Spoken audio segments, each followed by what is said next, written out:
A city is burning.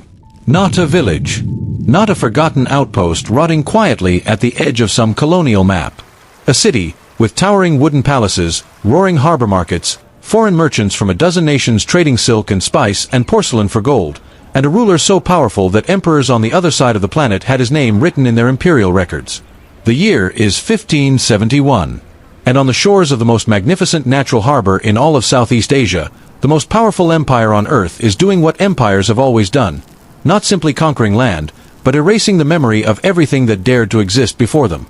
The kingdom you are about to discover tonight was worth more than most European nations of its time. The people who built it were brilliant, literate, and unafraid. And every single one of them was your ancestor. So here is the only question that matters. Why did nobody ever tell you? Here is the secret that Spain spent 500 years working very hard to keep buried. Before the first cross was ever planted in Philippine soil. Before a single Spanish galleon dropped anchor in the bay. Before any foreign name was carved into any Filipino river, mountain, or city, there was already a kingdom standing here. A real one. With gold and formal governance. With a writing system centuries older than Spain's presence in Asia.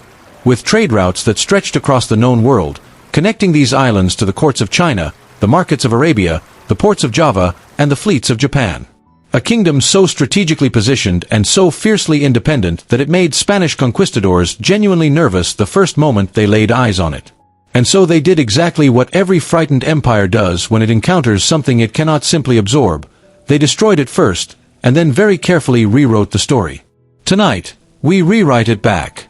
We were all handed the exact same story. Magellan arrived in 1521. Spain formally colonized the Philippines in 1565. And before that, the textbooks go almost completely quiet. Maybe a single cautious paragraph about early Malay settlers arriving by boat. Maybe a vague, forgettable mention of indigenous communities living simply along riverbeds. Nothing that sounds powerful. Nothing that sounds wealthy. Nothing that sounds like the foundation of something worth mourning, or, far more importantly, something worth standing up and being fiercely proud of. And that silence, that carefully engineered, deliberately constructed emptiness sitting in our history books where an entire civilization should have been, was never an accident. It was a design decision. Because the very first move of any successful colonial empire is to convince the people it has conquered that nothing of real value existed in those lands before the conquest arrived. Erase the past completely, and you erase the will to resist. Keep a people ignorant of their own greatness, and they will spend generations searching for belonging in every direction except the right one. The truth has been sitting patiently, in Chinese imperial archives, in Spanish colonial field reports, and in the soil of the Philippine archipelago itself, for centuries, waiting for someone to finally read it out loud. The pre-colonial Philippines was not a loose scattering of isolated fishing communities. It was a living, breathing constellation of sophisticated kingdoms and city-states, woven together by trade, diplomacy, shared language roots, and a civilizational energy that connected these islands directly to the mightiest powers across all of Asia. The Kingdom of Tanda maintained formal, documented diplomatic relations with Ming Dynasty China as far back as the 10th century. The Sultanate of Sulu commanded naval authority across an entire sea. And sitting precisely where the Pasig River emptied into the vast, protected harbor of Manila Bay, perfectly placed, perfectly defended, and perfectly aware of its own strategic value, was the one kingdom that made Spain most afraid of everything it saw. They called it Manila, and it was extraordinary in every possible way. In 1989, an antique dealer working the muddy banks of Laguna de Bay pulled something strange up from the earth, a small, tarnished copper plate, no bigger than a standard sheet of notebook paper. Covered in corrosion. Easy to dismiss as junk. But when archaeologists and linguists were called in and began carefully examining what was actually engraved on its surface, the entire accepted framework of Philippine history cracked open overnight. The Laguna copperplate inscription, now officially dated to 900 CE, is the oldest known written document ever recovered in the Philippines. Engraved in a script directly related to Old Malay and Sanskrit, it proved beyond any serious academic dispute that Filipino ancestors had a functioning legal system, a formal writing culture, and deep, active civilizational connections to the greatest powers in Asia, more than 600 years before Magellan's fleet ever crossed the Pacific Ocean. 600 years. Spain did not sail to these islands to bring civilization. It arrived to find one already centuries deep, and made a deliberate choice to bury it completely. And then there is the matter of the writing itself. When the Spanish first arrived on these shores, the discovery that genuinely unsettled them most was not the gold, though there was a breathtaking amount of it. It was the literacy. Filipino ancestors across the entire archipelago were already writing in Baybayin, a graceful, flowing script passed organically through generations like a living inheritance that needed no institution to survive. Early Spanish friars documented their encounter with it in letters sent back to Madrid with real, unguarded astonishment. One recorded that virtually every man and every woman across the islands could read and write with ease. By 16th century standards, anywhere in the world, that level of widespread literacy would have been genuinely remarkable. Initially, Spanish missionaries used Baybayin strategically, printing religious conversion materials in the native script to accelerate the process of cultural absorption. But as colonial control tightened and the rewriting of Filipino identity deepened, Baybayin was quietly and systematically discouraged. Replaced with Latin letters. Pushed out of daily life. Within 2 generations, an entire alphabet, the living voice of an ancient civilization, had nearly vanished from the face of the earth entirely. Now let us talk properly about Manila, because this was not simply a settlement beside a river. This was one of the most strategically powerful and economically significant trading capitals in the entirety of Southeast Asia. Positioned at the precise point where the Pasig River met the vast, naturally sheltered harbor of Manila Bay, Manila controlled the flow of an entire maritime network moving through the region. Merchants from China, Japan, Borneo, and the Arab world all knew this city by name and traveled great distances specifically to trade within it. Its rulers, the experienced elder statesman Raja Matanda and his fiercely independent young nephew Raja Suleiman, governed a society built on formal laws, a trained warrior class, active foreign diplomacy, and real military infrastructure. They had indigenous bronze cannons, called lantaka, cast locally by Filipino craftsmen, not imported, not borrowed. Manila was not waiting for a more advanced civilization to arrive and give it shape. It was a fully realized, self-sufficient, and proudly defended kingdom operating entirely and magnificently on its own terms. When Spanish conquistador Miguel López de Legazpi dispatched his first official emissaries to Manila in the year 1570, he arrived with the absolute confidence of a man who had never once been told no and had no reason to expect that today would be any different. The pattern across the Americas had been consistent. A calculated show of overwhelming military force, a formal ceremony of submission, and another territory folded neatly into the growing body of the Spanish Empire. What Legazpi received from Manila instead was Raja Suleiman.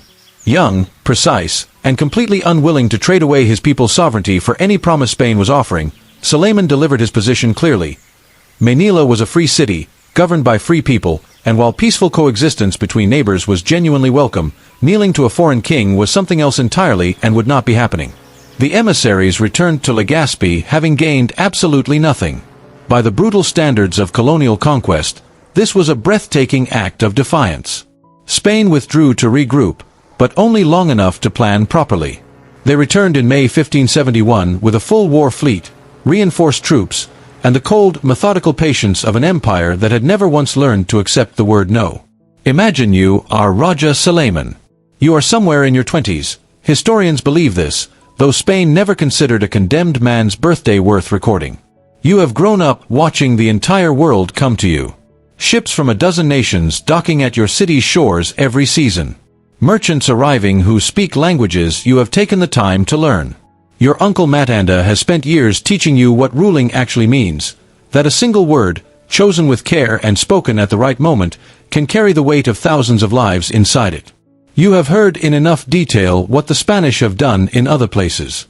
The stories travel fast on every merchant ship crossing the Pacific. You understand precisely what their cross truly means when it gets planted in foreign soil. So tonight, the night before the final battle, with their war fleet sitting dark and silent in your bay and the torches of your city burning behind you, you face the clearest, most absolute choice a human being will ever be asked to make. Kneel and survive. Or stand and be remembered forever. You already know exactly which one you are going to choose. The Battle of Manila was not long. It did not need to be.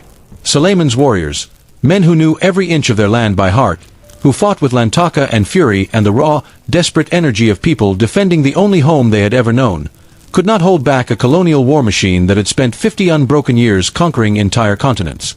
When the walls fell, Legazpi did not simply plant a flag and move on. He unmade Manila with deliberate, systematic thoroughness. The wooden palace burned completely to ash. The harbor fortifications torn apart stone by stone. The community records, the written history, the physical, material memory of an entire kingdom, gone. Spain rebuilt Manila from the bare ground upward, laying colonial cobblestones and cathedral foundations directly over the bones of everything that had stood there before.